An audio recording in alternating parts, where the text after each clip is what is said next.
everybody, welcome back to Wasted Attention's podcast. You are watching News with the Animal.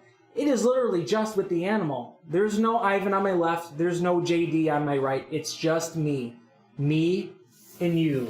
We're going to talk about some news. I hope you're ready. Me and you in my notes. What I'd like to first start out by talking about is the Valparaiso Tattoo Collective. If you have not checked it out, you need to look them up online. It is a new up-and-coming tattoo shop in the heart of Valparaiso, Indiana. They have some kick-ass artists and they do some kick-ass work. I've been there before. Why haven't you? Stay tuned. We're going to be doing an awesome interview with them in the next couple weeks. First up on the agenda, some crazy news. Despised Icon is back. They are going to be releasing their 6th album via Nuclear Blast Records. The album title is going to be... Why isn't it in my notes? I don't know where my notes are. Purgatory. Purgatory is also a song that has been released already. If you have not checked that out online yet, I really strongly suggest that you do. It just fucking rips, man. It is absolutely delicious. It sounds fantastic. Despised Icon has been around for a very long time now. I did not get turned on to them until like maybe 2011, 2012. Absolutely fantastic stuff. Of course, I have no opinions here to, go back and forth with, so I'm just going to tell you the facts. Despised Icon is a band that has longevity. They are going to be around touring for a very long time. In fact, they are on tour right now. So actually, I take that back. Starting September 20th, they start their tour. But guess what? They don't come to Chicago. What's up, Despised Icon? You're going to disappoint me just like my friends are disappointing me here tonight? What's up with that? It's forgivable. You know why? MVP. MVP, man. If you don't know that song, check it out. It's absolutely crazy. The new Post Malone album came out last week, Hollywood's Bleeding. I don't know if you're into any of that kind of stuff. I like it. I try to be, well-versed in everything that I listen to. I'm not going to lie to you. There's some songs that really haven't stuck with me yet, but you know what I'm getting to, right? It's the Ozzy song. The Ozzy collaboration with Post Malone. Take What You Want From Me. It is absolutely... I don't even know what to say. There's not even an adjective for it. Ozzy is the best part of that song. Ozzy sounds absolutely fantastic and clean. There is a part where he comes back near the end. He's not really featured on it as much as I thought he would be. When all this hype was kind of building up for the song, you thought, oh man, this is going to be like a whole full song. It's really not. It's just a couple of choruses and that's about it. But still, it's kind of a dark song. It's got an awesome guitar solo in it. We all know Post Malone is a heavy metal dude, so I'm cool with that. It's pretty sweet in my book. Next up, I want to talk about Every Time I Die. If there's any ETID fans out there, which I hope there are, these guys aren't here. I guarantee you they would say, oh, they're pretty cool. Check them out. Amazing stuff, guys. I love the word amazing if you couldn't tell. But it's either delicious, amazing, or funsies. Take What You Want From Me. Ha! ETID will be releasing their 9th studio album. My favorite albums from them so far are easily Hot Damn and From Parts Unknown.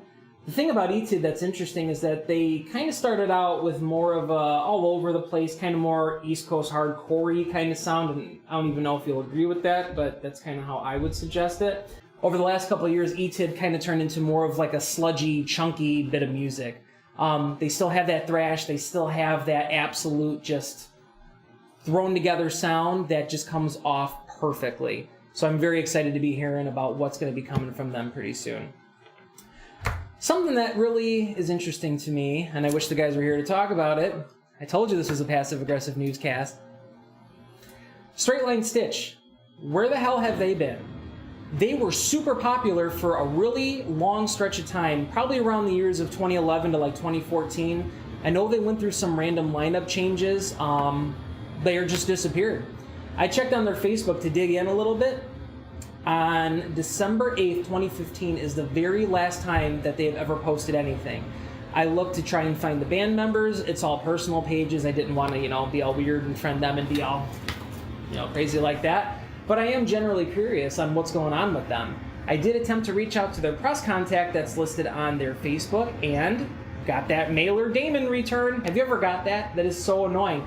You get that little inbox message that you think someone finally replied. Guess what? It's that mailer Damien or whatever the hell his name is. I don't know who this guy is, Mailer Damon told me that there is no press contact with that address. So I don't know if the band is defunct. I don't know if they're on hiatus. But Straight Line Stitch, we're going to try and tag you. See if you're out there somewhere. We want to talk to you, man. What the hell happened to you guys? We miss you. Absolutely fantastic stuff. Next up, on a more serious note, Mr. Sig Haig, as you all know as Captain Spaulding from House of a Thousand Corpses and Devil's Rejects, is currently hospitalized in intensive care. The news broke for this last Friday night. There really isn't too much information out there. The only way I knew about it was seeing on the Instagram page that his wife Susie had updated everyone saying that she's asking for your prayers. We don't know what's going on with the guy. We hope for obviously a speedy recovery. I'm assuming that things will be announced in the next couple of days or so to see how he's doing. As we all know, 3 from Hell is going to be coming out next week. Now here's the thing. It's being released on the 16th of September. That's a Monday. If you go to fathomevents.com and search for 3 from Hell, it's only for 3 nights. So it's a Monday, it's a Tuesday, and it's a Wednesday. That's it. There's absolutely no weekend release, anything like that in the future after those 3 dates.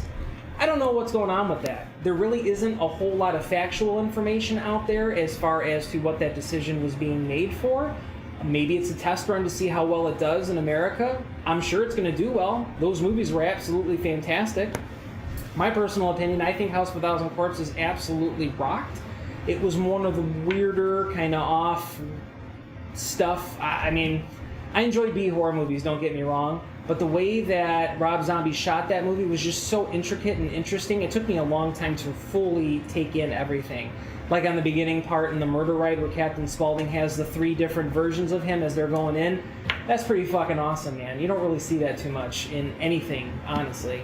Devil's Rejects was absolutely horrifying. They kind of went for more of that shock humor. I don't even want to say humor. I guess shock humor. It was a really dark comedy in a sense, along with it being a horror movie, number one. There's a lot of really uncomfortable moments in that movie. The whole scene where they're in the motel with Brian Posehn, that part really bothered me to my core, man. I did not enjoy seeing that. I'm assuming this next movie is just going to be absolutely outrageous. I would assume the gore level is going to be turned up. I mean, how are you going to end a trilogy without it being absolutely hardcore? Am I right? I think everybody's ready for it. I'm ready for it. Unfortunately, I can't go see it because I work during the week and I have kids, so there better be a good reason why we don't have a weekend release yet. I'm assuming that if we don't get a full release, that it will be on demand, Blu-ray, DVD, director's cut, all that stuff within the next couple of months. Who knows? But we're hoping for a really big, successful run these 3 dates. Maybe we'll see something soon. For those of you following Metallica, they had S&M 2. I don't know how many people of you out there saw the original S&M or even heard it, but it was awesome. It was about 20 years ago. I had the DVD first. I didn't have the CDs until after. I watched that DVD probably at least 100 times during one summer break. It added so many different elements to Metallica that you didn't think existed. It sounded clean. It was pretty. It added such a different depth and dimension to what you're used to. If you look online, there are quite a few songs on there that they played recently that were from the first S&M, which I really respect because they were just perfect the way that they had them. The Day That Never Comes was on there. Also, Anesthesia, Pulling Teeth. I think that'd be pretty sweet to hear. Currently, I have not heard it yet. I know there's a bunch of YouTube footage out there. I'm going to wait until things get cleaned up and you actually get the full production of that. It was, again, with the San Francisco Orchestra. It was at the Chase Center in San Francisco, which was their first night ever. So that's pretty sweet, right? Kind of goes down in history as something awesome. Anytime you have Metallica attached to what you're doing is pretty sweet. I'd like to see it. Maybe soon, hopefully. What do you think, Ivan? Cool. JD? Absolutely fantastic. I'm going crazy by myself here. But anyways, that's all I got for you this week. It's a slow news week. Please check us out on wastedattention.com. Search us on Facebook. We're also on Twitter. Sometimes we're on Instagram if we have something interesting to show. Usually it's when we're at a show or a venue or something to check out.